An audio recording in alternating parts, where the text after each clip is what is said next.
అందరికీ నమస్కారం. Welcome to my channel. ఈ వీడియోలో ఏపీ ప్రభుత్వ ఉద్యోగులకు మరియు పెన్షనర్లకు ఎర్న్డ్ లీవ్స్, జీపీఎఫ్ అలాగే ఏపీజీఎల్ఐ సరెండర్ లీవ్స్ సంబంధించి ఎట్టకేలకు చెల్లింపులకు మోక్షం అనే తాజా అప్డేట్ రావడం జరిగింది. సో, దీనికి సంబంధించి పూర్తి వివరాలైతే వీడియోలో తెలుసుకుందాము. వీడియోని ఎక్కడే కానీ స్కిప్ చేయకుండా ఎండ్ వరకు చూసేయండి. అప్పుడే ఇన్ఫర్మేషన్ పూర్తిగా అర్థమవుతుంది. అలాగే వీడియో చూస్తున్న ప్రతి ఒక్కరు వీడియోకైతే లైక్ చేయండి ఫ్రెండ్స్. ఈ వీడియోని తోటి ఉద్యోగ పెన్షన్ మిత్రులతో అయితే షేర్ చేయండి. కొత్తగా మన ఛానల్ చూస్తున్నవారు ఇంకా ఎవరైనా సబ్స్క్రైబ్ చేసుకున్నట్లయితే వెంటనే మన ఛానల్ని సబ్స్క్రైబ్ చేసుకోండి. దీని ద్వారా నేను చేసే లేటెస్ట్ వీడియోస్ అన్నీ మీ వరకు రీచ్ అవుతాయి. ఇక ఆలస్యం చేయకుండా వివరాల్లోకి అయితే వెళ్ళిపోదాము. ఫ్రెండ్స్, ఇక విషయానికి వచ్చినట్లయితే గత 2-3 సంవత్సరాలుగా ఆంధ్రప్రదేశ్ ప్రభుత్వ ఉద్యోగులు మరియు పెన్షనర్ల ఆశలన్నీ తమకు రావాల్సిన ఆర్థిక ప్రయోజనాల చుట్టూ తిరుగుతూ ఉన్నాయి. సో, అర్జిత సెలవు, లీవ్ ఎన్కాష్మెంట్, అలాగే గ్రాట్యుటీ, డీఏ బకాయిలు, పీఆర్సీ బకాయిలు వంటివి భారీగా పేరుకుపోయి ఉన్నాయి. వారి ఆర్థిక ప్రణాళికను ఈ మేరకు దెబ్బతీశాయి. ఈ పరిస్థితి ఉద్యోగ వర్గాల్లో తీవ్ర ఆందోళనను, నిరాశనైతే నింపింది. అయితే రాష్ట్రంలో నూతన ప్రభుత్వం ఏర్పడిన తర్వాత ఈ బకాయిల చెల్లింపు ప్రక్రియ ప్రారంభమైందన్న వార్త ఉద్యోగ వర్గాల్లో కొత్త ఆశలైతే రేకెత్తిస్తోంది. అసలు ఏ బకాయిలు చెల్లిస్తున్నారు, ఇంకా వేటికి నిరీక్షణ తప్పదు అనే వాస్తవ పరిస్థితులను వివరంగా అయితే తెలుసుకుందాము. ఉద్యోగ సంఘాల విశ్రాంత పోరాటం, ప్రభుత్వ హామీ. పెండింగ్లో ఉన్న బకాయిలను వెంటనే విడుదల చేయాలని ఏపీ ఎన్జీఓ అసోసియేషన్ రాష్ట్ర అధ్యక్షులు సహా వివిధ ఉద్యోగ సంఘాలు పలుమార్లు ముఖ్యమంత్రి శ్రీ నారా చంద్రబాబు నాయుడు గారు మరియు మంత్రి నారా లోకేష్తో పాటు ఇతర ఉన్నతాధికారులను కలిసి వినతి పత్రాలను అయితే సమర్పించాయి. ఉద్యోగుల ఇబ్బందులను సానుకూలంగా ఆలకించిన ప్రభుత్వం ఇచ్చిన హామీ మేరకు బకాయిల విడుదలకు చర్యలు చేపట్టింది. ప్రస్తుతం ప్రభుత్వం ప్రణాళికాబద్ధంగా కొన్ని కీలక బకాయిలనైతే క్లియర్ చేయడం ప్రారంభించింది. ప్రస్తుతం విడుదలవుతున్న బకాయిలు. Leave encashment. ప్రస్తుతం 2023 సంవత్సరంలో స్వచ్ఛందంగా పదవి విరమణ వీఆర్ఎస్ తీసుకున్న వారికి, ముఖ్యంగా పోలీస్ శాఖ వంటి విభాగాల్లో వారికి అర్జిత సెలవు నగదు వారి ఖాతాల్లో జమ చేస్తున్నారు. 2023 మార్చి, ఏప్రిల్ నెలల నుంచి వరుస క్రమంలో నెలవారీగా ఈ చెల్లింపులు జరుగుతున్నాయి. అయితే 62 సంవత్సరాలు పూర్తి చేసుకొని 2024లో పదవి విరమణ చేసిన వారికి ఇంకా ఈ మొత్తం జమ కాలేదు.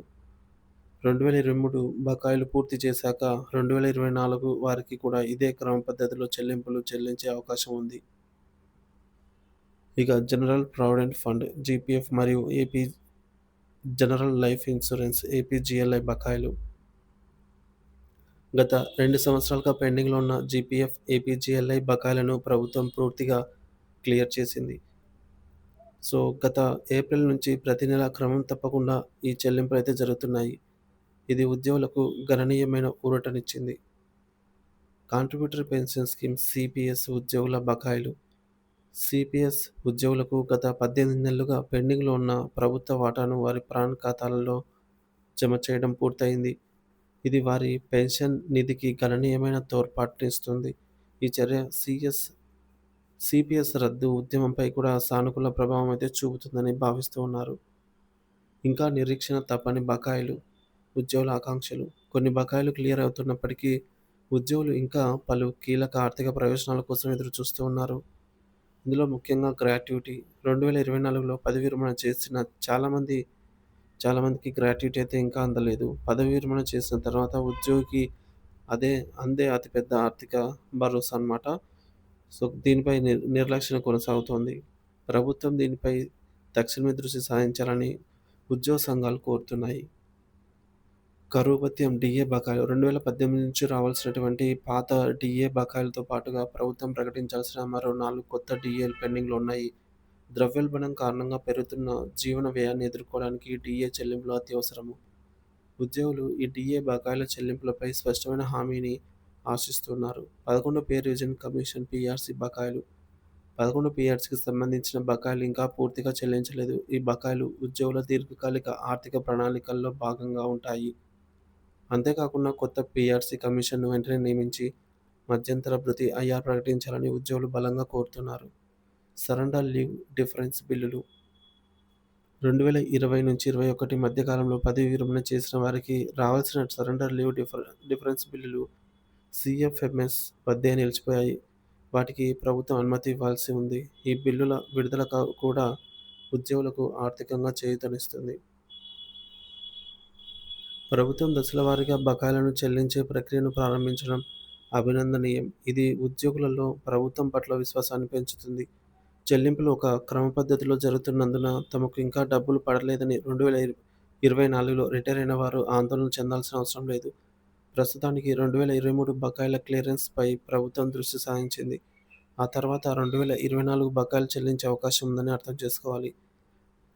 ప్రస్తుతం మొదలైన ఈ సానుకూల ప్రక్రియను కొనసాగిస్తూ గ్రాట్యుటీ, డీఏ, పీఆర్సీ వంటి మిగిలిన బకాయిలను కూడా ఒక స్పష్టమైన కాలపట్టిక ప్రకారంగా విడుదల చేయాలని ఉద్యోగులు ఆశిస్తున్నారు. ప్రభుత్వం చేస్తున్న ఈ ప్రయత్నాన్ని అభినందిస్తూ మిగిలిన హామీలను కూడా నెరవేర్చాలని గుర్తు చేయడం ఉద్యోగ సంఘాల బాధ్యత.